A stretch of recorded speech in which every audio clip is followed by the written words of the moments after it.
Let us begin with the invocation Hazrat Inayat gave us.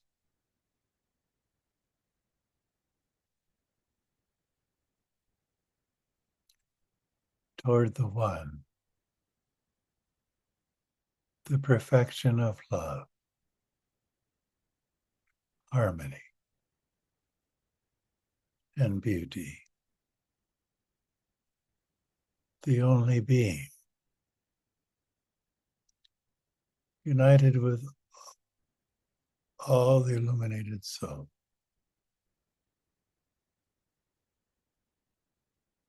form the embodiment of the Master, the Spirit of guidance.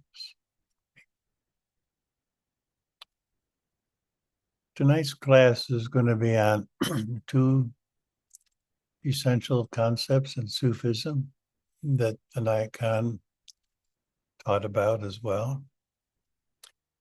And you've probably heard the words thousands of times yourself. And so today I'm going to read a little bit from Inayat Khan about that, what he has to say about it, and then do some practices that make it a little more experiential. And then also hear from you at the end of the class. It's a Sobet, which I'd like to know how it is in your life. And the two words are fana and baka. And you, I'm sure, have heard those two words over and over again. That said, we're going to hear them again.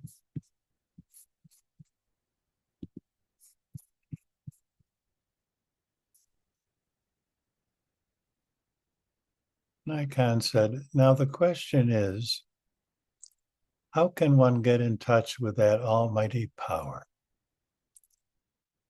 As long as one's little personality stands before one, as long as one cannot get rid of it, as long as one's own person and all that is connected with it interests one, one will always find limitations. That power is touched only by one way, and that is the way of self-effacement, which in the Bible is called self-denial. People interpret it otherwise. Self-denial, they say, means to deny oneself of all the happiness and pleasures of this earth. If it were to deny the happiness and pleasure of this earth, then why was this earth made? Only to deny? If it was made to deny, it's very cruel, for the continual seeking of man is for happiness.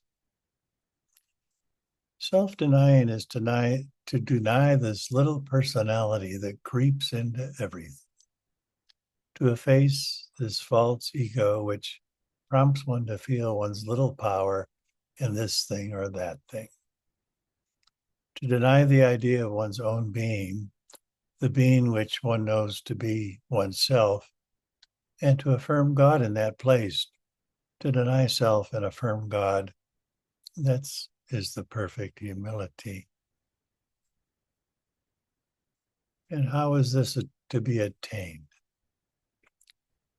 It's to be attained not only by prayer or by worship or by believing in God, it's to be attained by forgetting oneself in God. The belief in God is the first step. By the belief in God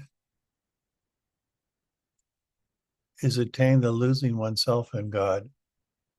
If one is able to do it, one has attained a power which is beyond human comprehension. The process for attaining this is called fana by the Sufis. Fana is not necessarily a destruction in God. Fana results in what may be called a resurrection in God, which is symbolized by the picture of Christ. The Christ on the cross is a narrative of fana. It means I am not. And he goes on to talk about this resurrection, which of course is called baka. The idea of resurrection explains the next stage, which is baka. and which means thou art, capital T. And this means rising towards all might. The divine spirit is to be recognized in that rising towards all might. Fana is not attained by torturing oneself, by tormenting oneself, by giving oneself a great many troubles, as many ascetics do. For even after torturing themselves, they will not come to that realization if they were not meant to. It is by denying one's little self, the false self, which covers one's real self, and in which the essence of the divine being is to be found. We're going to do a zikr that is representative of the teaching that he just gave. La ana illa anta. There is no I, only thou. But when we think of that as we're going la ana illa anta, we realize, well, I'm saying there is no I, only thou, but who's then saying the zikr? So I'm saying the zikr. So what we have to, I think, look at it is like this. It's like the Vestal virgins in the Bible getting the room ready for the master to come. So as we cross over the solar plexus, la ana, the solar plexus, which holds our form, we let go, we loosen it, we allow it to soften, la ana. And then we allow our consciousness to be lifted. It can even be lifted into Tawhid, oneness. This is what he's talking about, merging with God, finding the Almighty that is beyond you. And then when we come down, illallah, we emerge out of that oneness into the solar plexus, which holds our form, but now it's blessed with a new form that comes down with this baraka from above. This is resurrection. La ana illa anta. Anta is in the space, the boundless space of the heart. So maybe we need to do that practice first. This all, I pause during these zikrs, and the reason I do is so that I can do what the Sufis call tasting God, because this allows me to do something that is beyond my mind. It's beyond my personality. It just is an isness. I allow myself to be carried into something that is beyond the beyond. So what we're doing here is making room for God in the heart. And, at one time, maybe you were a single person and you thought, well, it would be nice to join with someone else. And so you did. And the first thing you realize is, well, you have to make room for them. You have to move all the stuff some of the stuff out of your house for their stuff. And then you have to move some of the stuff out of your heart for what they would, for them. And this is going beyond yourself. And this is a kind of a phenomenon itself. So instead of making room for another person, we're making room for God. And we're allowing ourselves to be carried into God. La, ana.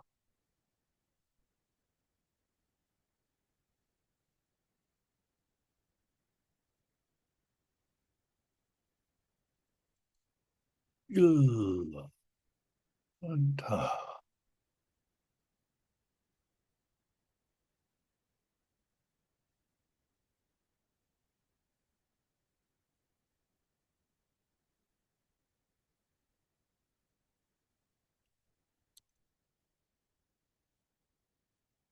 Tasting is being present to what is present in your heart after you've recited the divine names.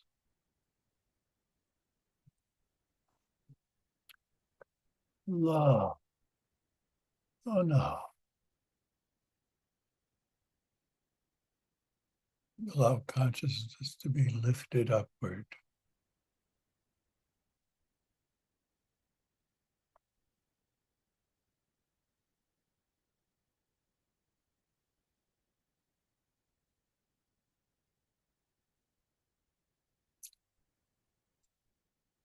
And then descending into the solar plexus, illallah.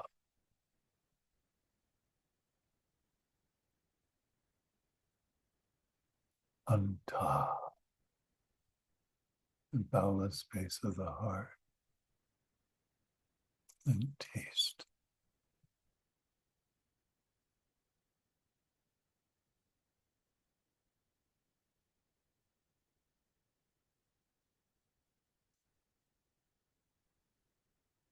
Love.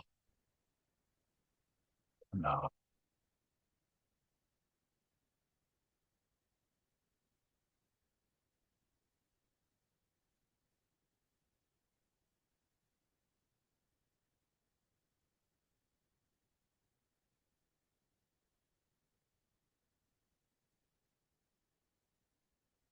Il. Anta.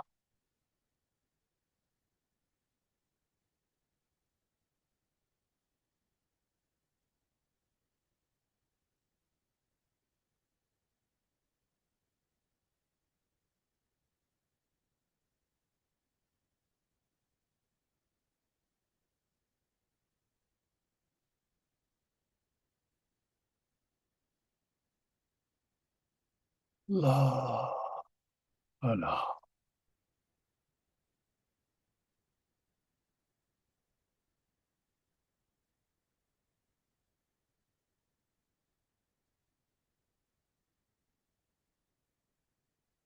Il. Anta.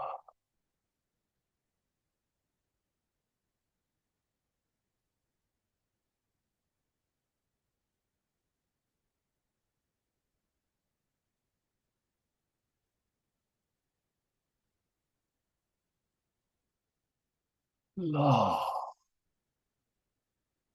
No.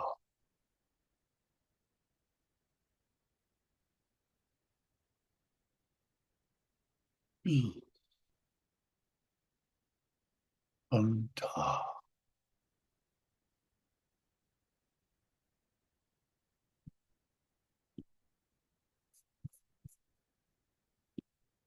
Amen.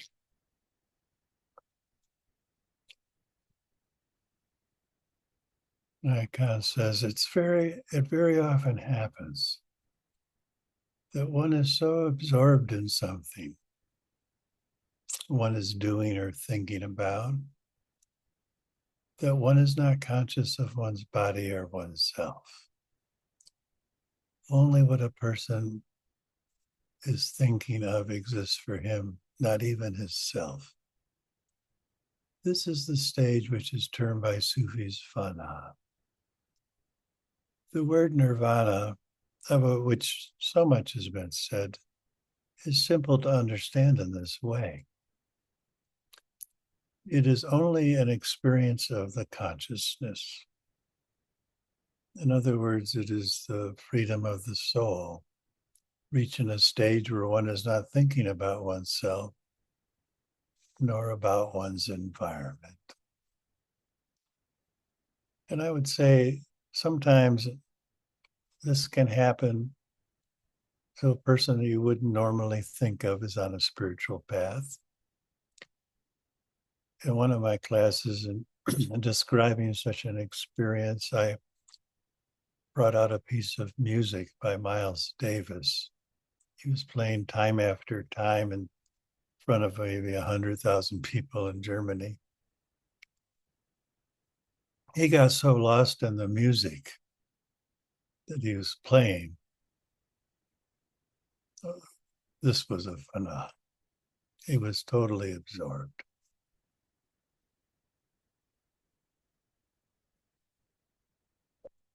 Often people are afraid when reading Buddhist books where the interpretation of nirvana is given as annihilation. No one wants to be annihilated. People are very much afraid when they read annihilation. It's only a matter of words. Same word in Sanskrit's a beautiful word, mukti. And the Sufis call it fana. If we translate it into English, it's annihilation, but when we understand its real meaning, it's going through or passing through. Passing through what? Passing through the false conception, which is the first necessity in arriving at the true realization.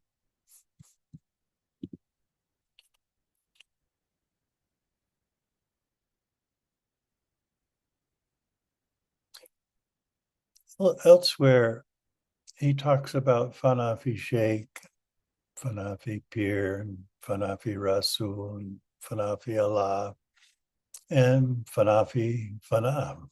So, and it isn't really the person of the Sheikh that he's talking about. It's the attunement of a Sheikh where the divine presence is coming through. Sometimes the Sheikh isn't even aware, but it's the murid that's aware. It's the student who sees something that they recognize as divinity speaking through that being or breathing through that being. Maybe it's just in the atmosphere. Fanafi Pir is attuning to the baraka, the blessings that flow through the silsila. It's not any one particular individual, although we all may have our favorites that we feel akin to, we feel enamored by, allured by. But it's the whole silsila, all the way back to Gabriel, before even Adam. That's Fanafi Pir.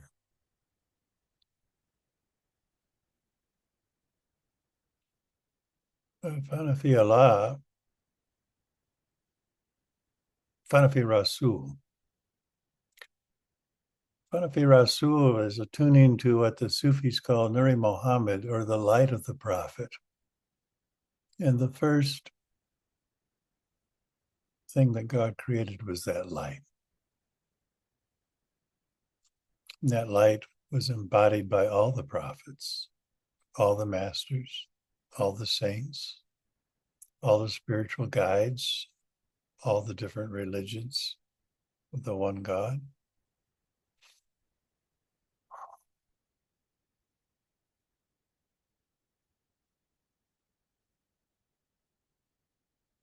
So tuning to that light is Fanafi Rasul.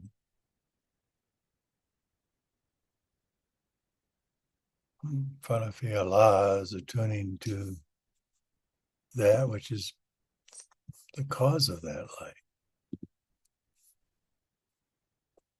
We're going to do 3 different zikrs.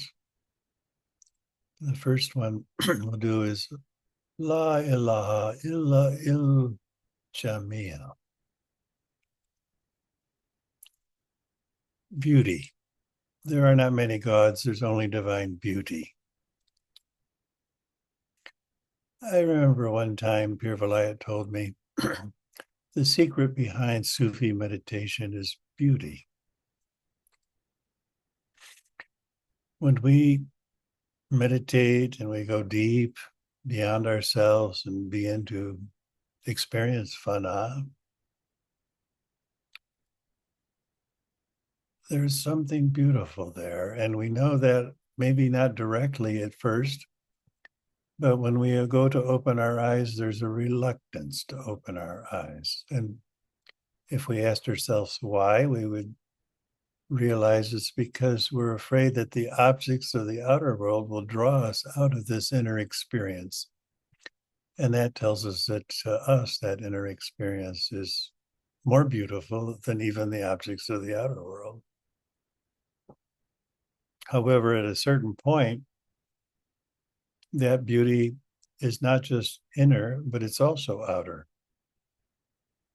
And it's alluring. That's its sign. It's absorptive. It draws you into itself. Now we'll do the zikr. La ilaha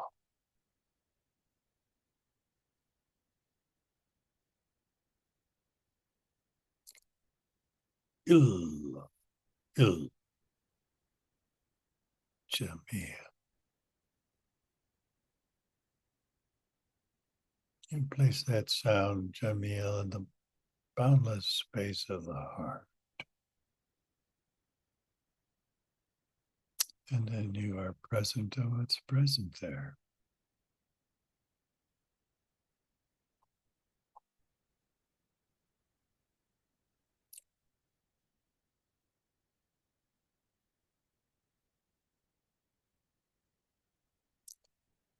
La ilaha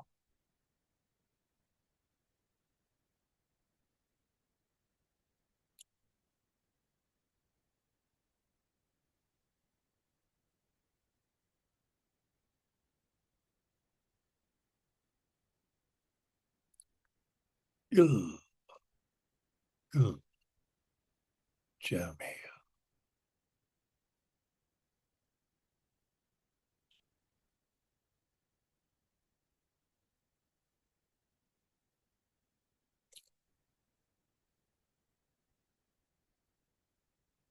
I must say we can also get absorbed in the transcendent after la ilaha. La ilaha.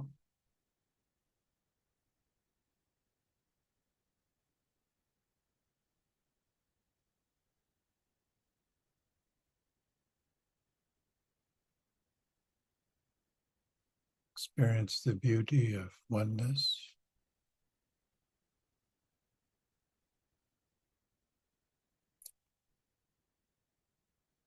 Il, il, jamil.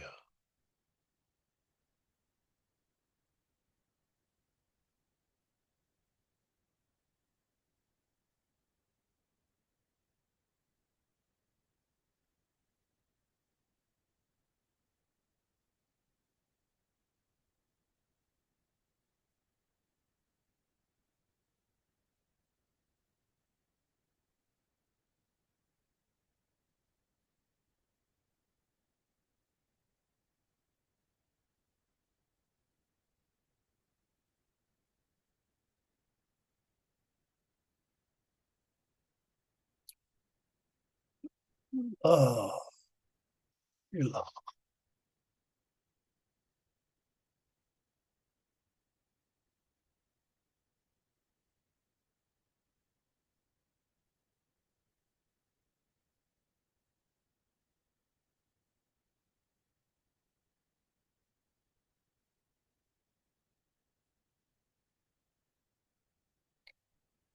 il, il, jamil.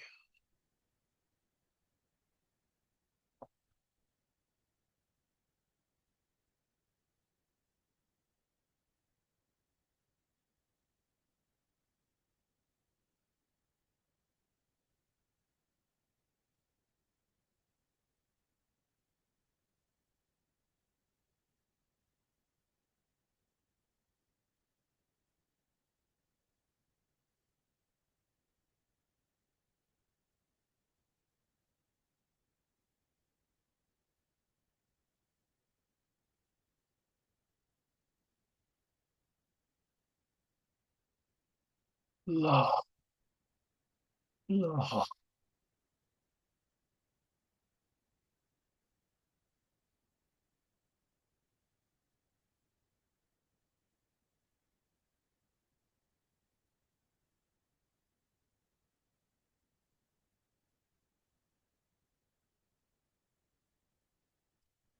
Il, il, Jami.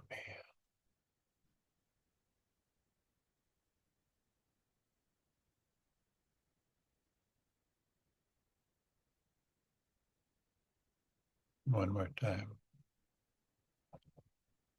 Love, love.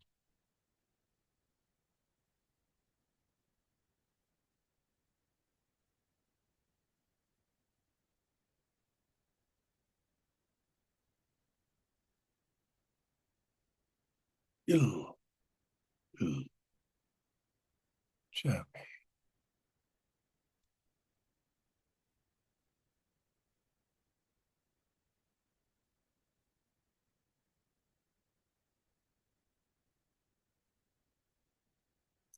And the Sufis say now, drink the divine.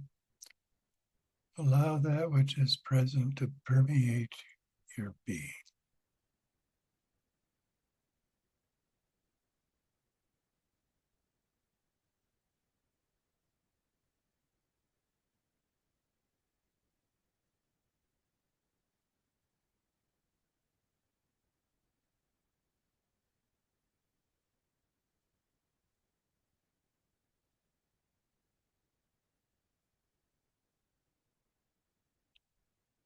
One of the most powerful forces of life, which can be seen throughout life, all living things, what brings us to this desire to experience the divine is love.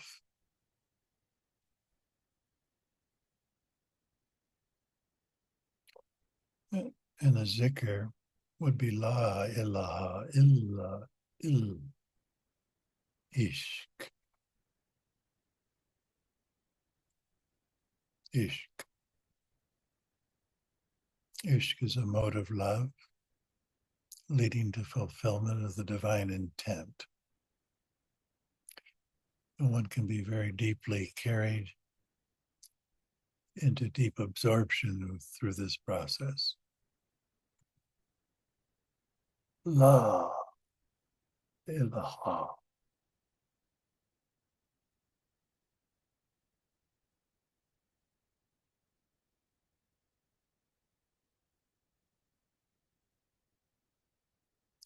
Il, il, ish.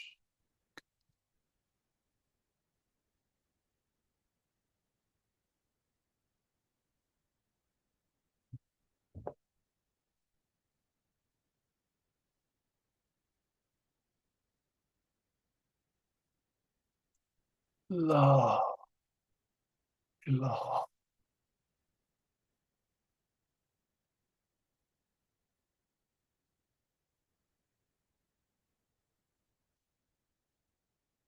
Il, il, ish.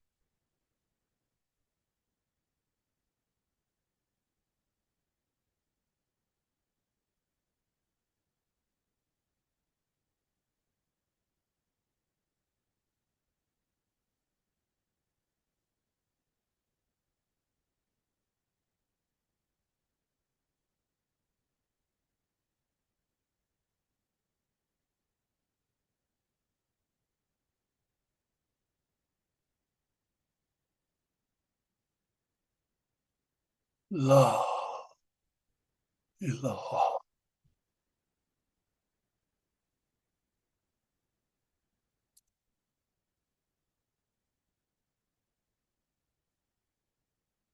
Il, il, ish.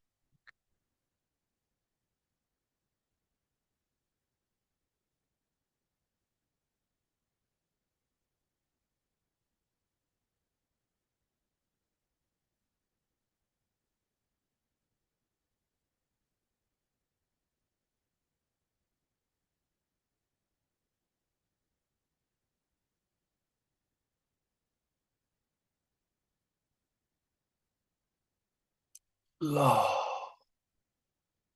illallah,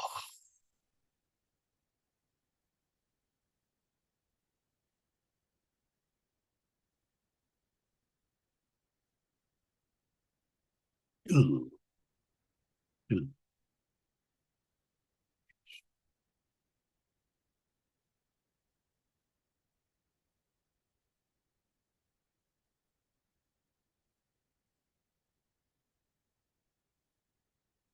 One last time.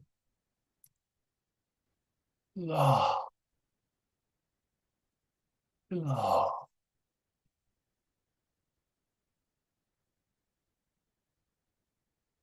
il, il, ish.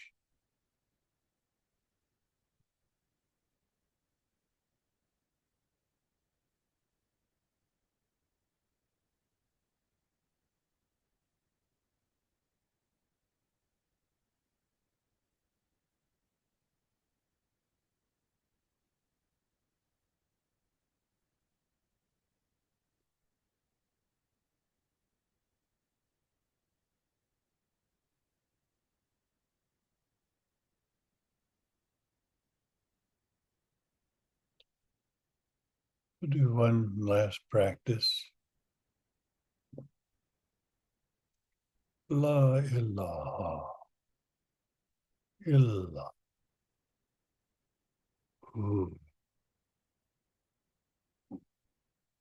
Who literally means he, capital H.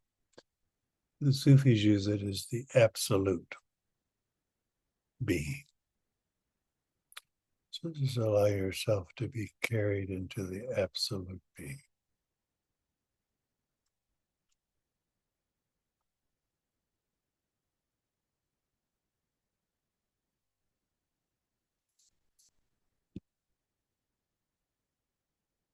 La ilaha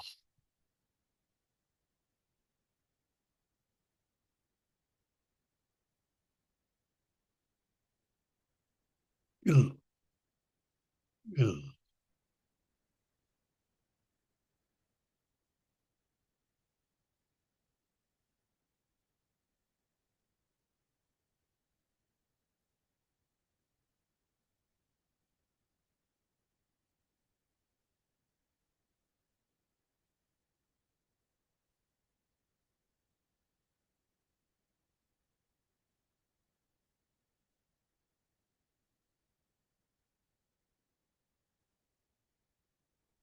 La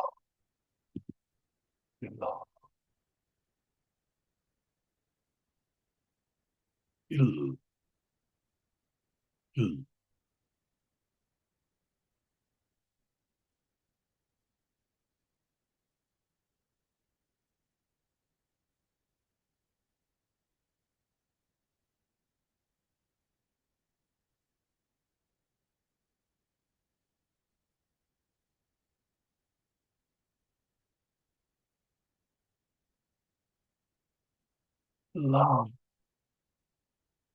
ilaha illallah.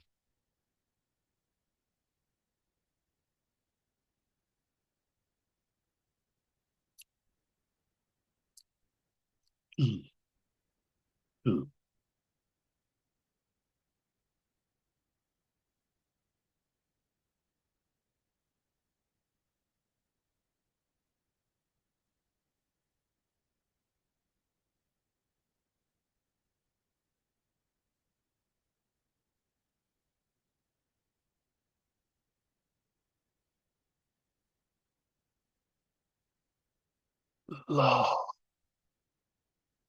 ilaha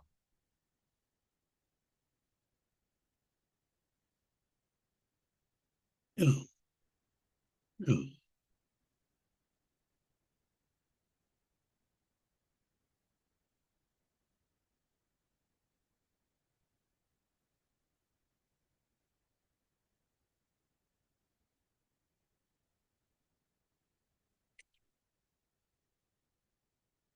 Last time.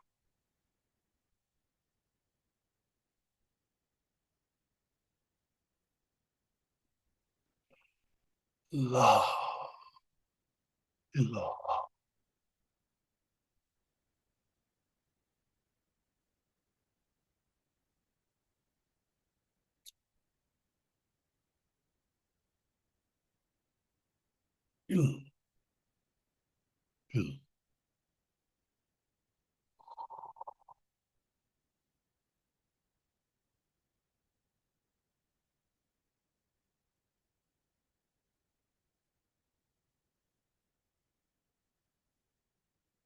Allow that which is present in the heart to permeate your being.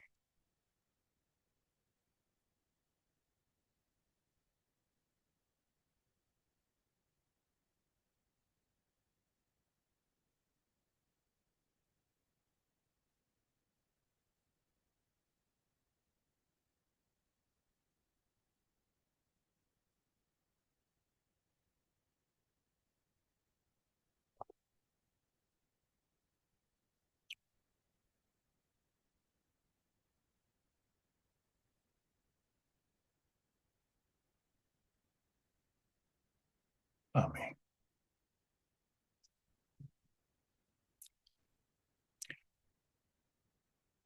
So, an icon called Baka Resurrection.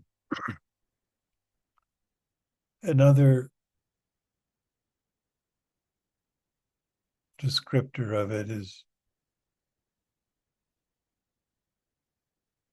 sustenance.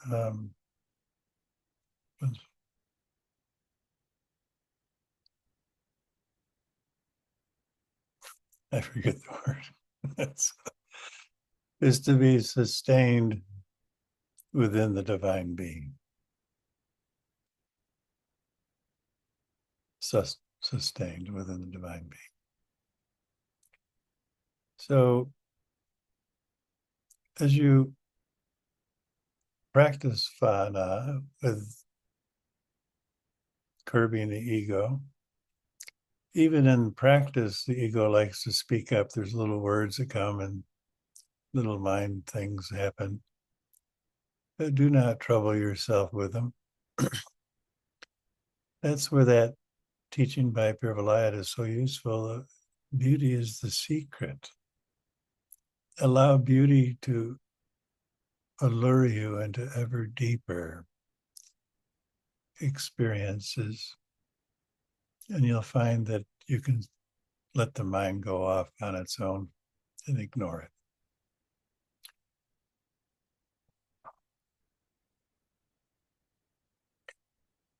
And also, you will find over time, if you allow this to permeate your being, you realize that your being is not just inward, but outward. And you can experience this being sustained within the divine being with eyes open as well as closed.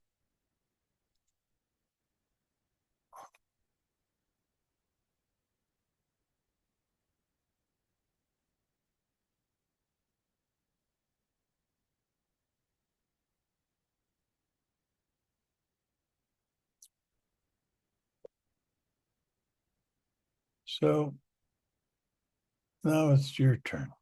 That's what a sobit is to hear from you. Questions or comments how fana is for you? How do you experience it in your life? Questions about the practice or what an icon said.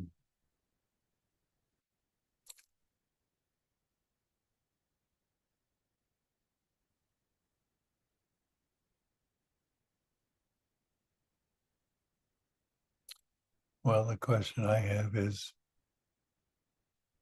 are you with me?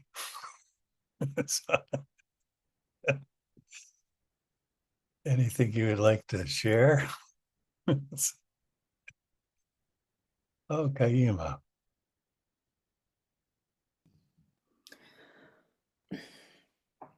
I know that, thank you, Himayat. I do know that sometimes when you talk in a state like this, it's always an interesting thing to move from one way of experiencing something to then use words to describe it. But what I found interesting with the words that came from Murshid that kind of set the foundation. And then the practices that you gave, I had an experience which was quite interesting.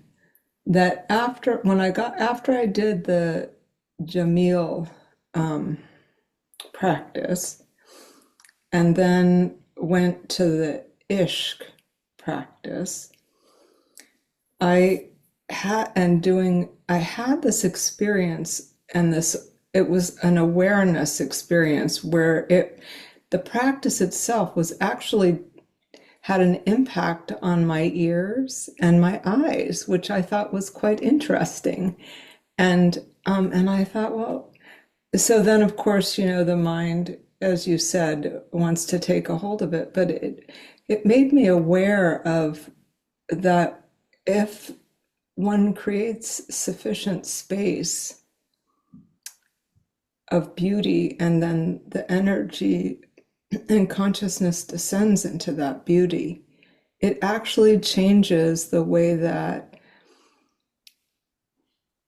my eyes, ears, nose experiences the world.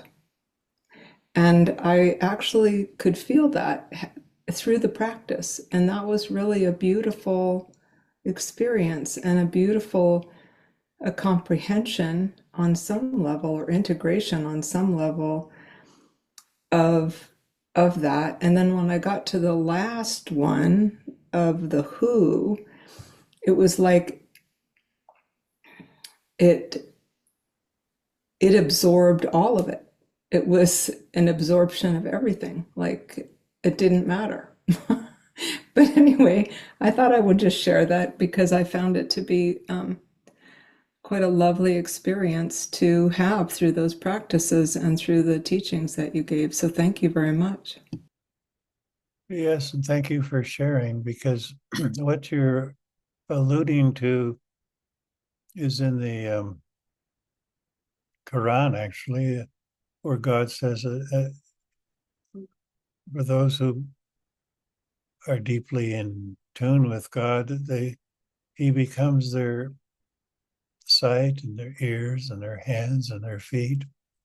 So you could see how you're all of a sudden seeing things differently, hearing things differently, maybe even feeling things differently. Now you have a sense of what Inayat was talking about, touching the Almighty, rising up beyond our little self. I mean, our little self isn't all that little, but it's littler than the Almighty. So, and when we can put it aside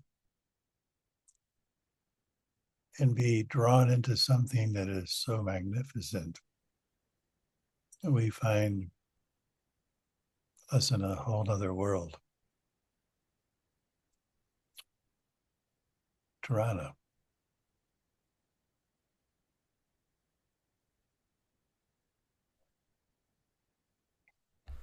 So, I was wondering if you could say anything about what Hazrat Inayat Khan talks about, how it relates to Fanan Baka, the different paths, like the path of resignation and the path of mastery.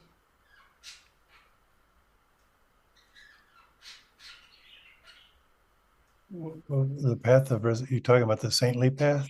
Yeah. Okay. Just trying to figure it. Okay. Um, well, either one, the saintly path is to allow God inside you, to surrender. The masterful path is to be guided by a power greater than your own.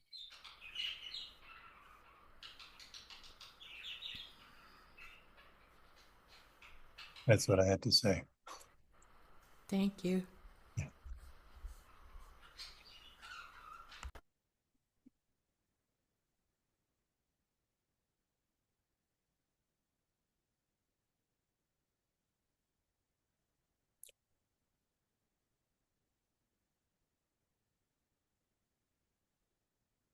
Yes, Dakini. I just wanted to share that when Kaima, you were talking about your eyes and your ears, what came to me is that saying about seeing through God's eyes, being the eyes through which God sees. And I always take that and a practice and extend it to the other senses as well. And what shifts in my seeing and my hearing it's very subtle. I think it has. I think I become more present, less thinking, more aware of really the miracle of sensing, seeing, and hearing. And so I don't know. That's just what came to me, and I wanted to share that. Oh, thank you, Dakini.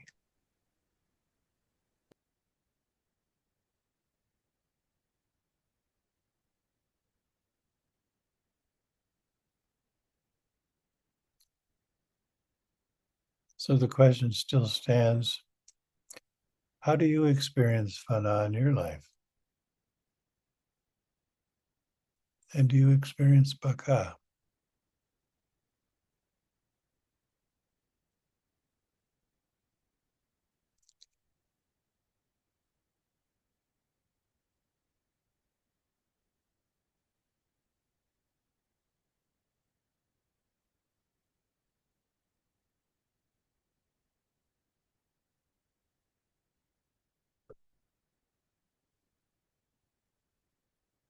Salima.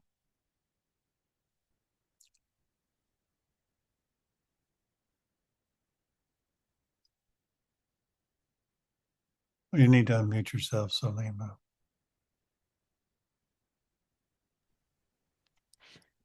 So I think I experienced a bit of Baka this morning when I was meditating. Um, I felt the presence of my personal Lord as I was meditating. And at the same time, I was craving a candy bar while I was meditating. And all of a sudden, my personal Lord started laughing at me. And I laughed at myself, and it was the biggest, heartiest, most freeing laugh that I've had in years. And that was it. Well, did you get that candy bar? Eventually, but I was able to let go of craving it and finish meditating. Okay, that's real fun.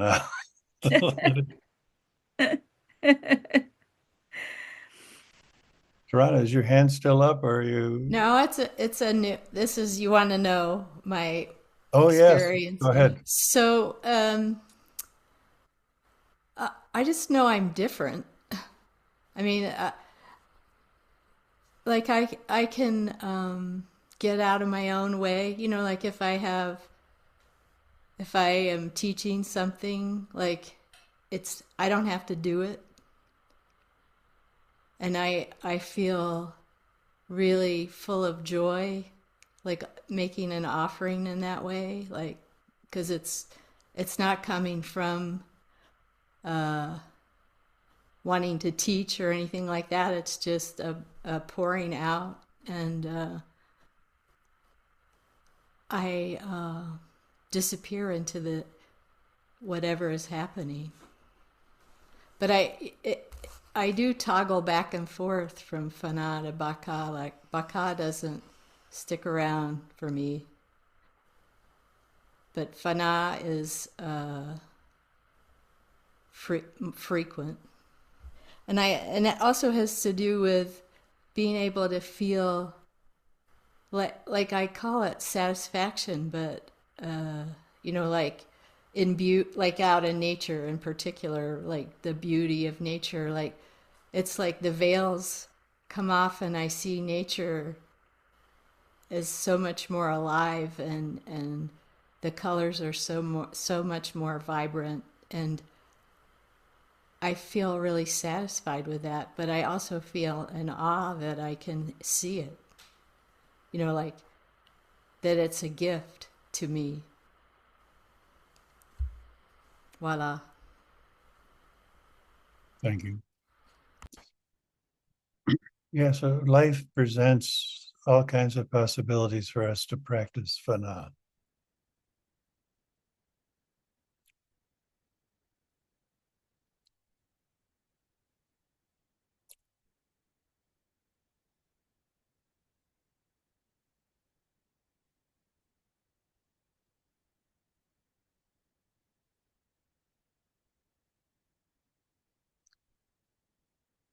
And I must say that this world is so full of polarized and heavy impressions these days that it's very important that we are able to find something beautiful, find the divine, and subsist within it.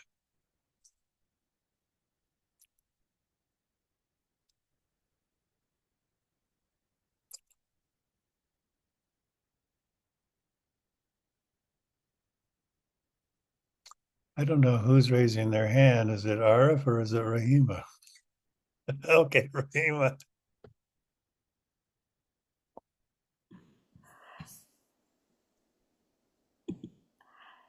So, did I lower my hand? I'm attempting. Oh, don't worry about that. Just go on and Okay. say what you want to say. Well, for me, there is no thought in either state, which is interesting. For me, there is empty, a more simplicity in fauna, in a way, empty, without thought, without emotion, empty.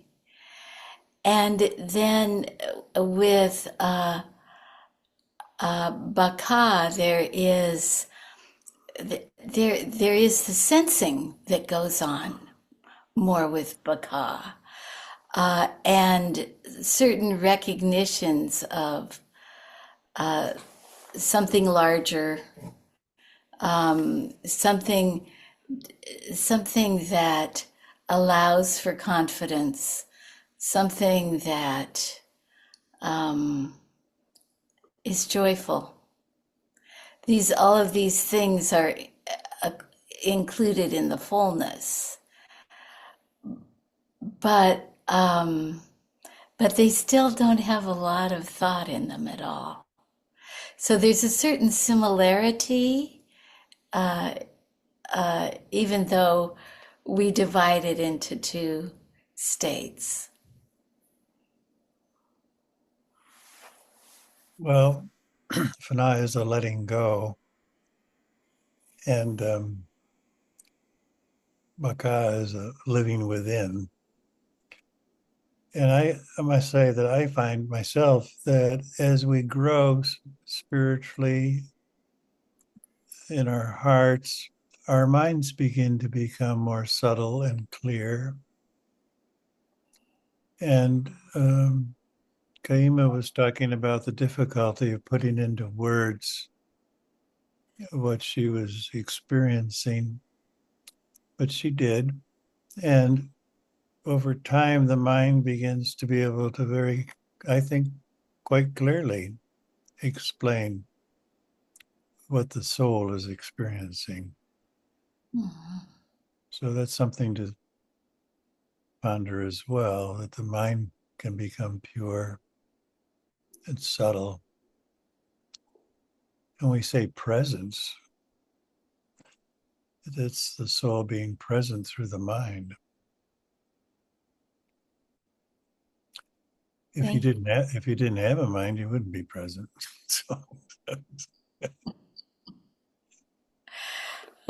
years ago, back in the early 70s, there was a saying that went around: the mind is a chattering monkey and needs to be silenced. And I was very young, but I had a cartoon which was I was chasing my monkey mind around with a sledgehammer. When I got to it, it turned around and raised its finger and said, "Wait, if God didn't have a purpose for me, why am I here?" And I thought, oh, no one told me about that. They just told me you were chattering. So, believe me.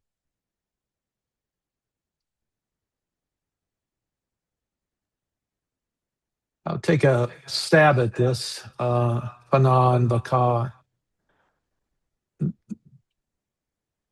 I experience the edges of Fana, I would say, by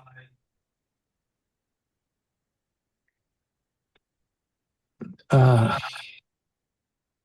feeling like a cocoon or an enclosure around me, body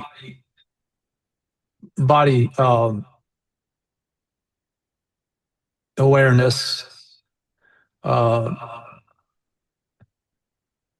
and at a certain point, it's it feels like I'm untying the lines from a dock and letting the ship set sail. And there comes a point where I feel unfolded or expanding out into what you are calling the boundless space of the heart. It doesn't start there. I mean, I start in the heart, and then all of a sudden there's a kind of a breakthrough where I feel immense in a sense, and not earthbound or bound into my sense of personality or identity. And then there comes a point when I feel filled in that space, full of life and light, both visual, even with my eyes closed, visual sparkles and flashes, and sometimes it balls basically coming towards me and then enveloping me. I generally come back feeling upgraded, refurbished, and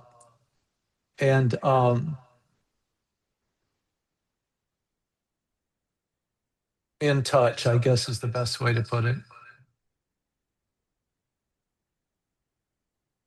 Right, that's a good thing to come back to. Often I realize how life can have a very drying impact upon us. St. John of the Cross in the Dark Night of the Soul said he reached a point where all he could call it was arid, just the essence of dryness. And it's this replenishment of the spirit which rehydrates our soul and our life, allows us to feel ambulant and optimistic, good, feel good, despite the weather around us.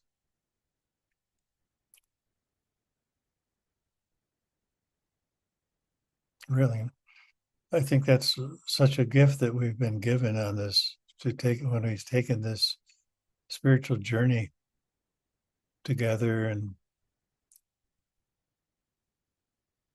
this world is still quite a splendid scene, but all this monkey business going on can drag one down. It's good to have something that pulls us up.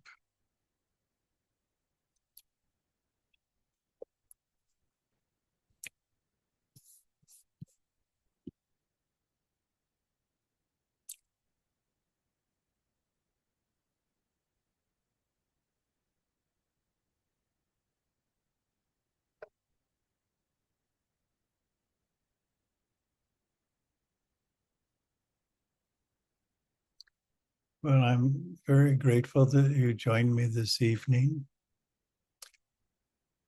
We'll meet again the second Thursday of next month. If you would like to join us, that would be wonderful. In the meantime, let's end with the supplication Inayat gave us. Pour upon us thy love and thy light 7 times. Pour upon us thy love and thy light.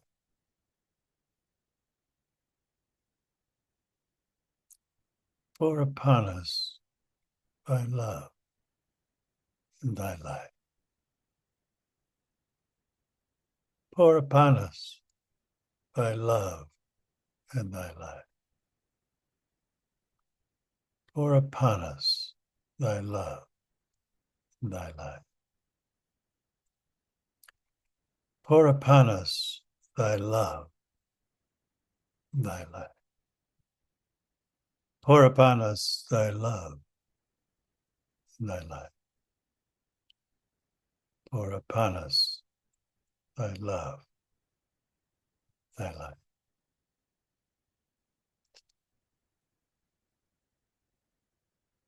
God bless.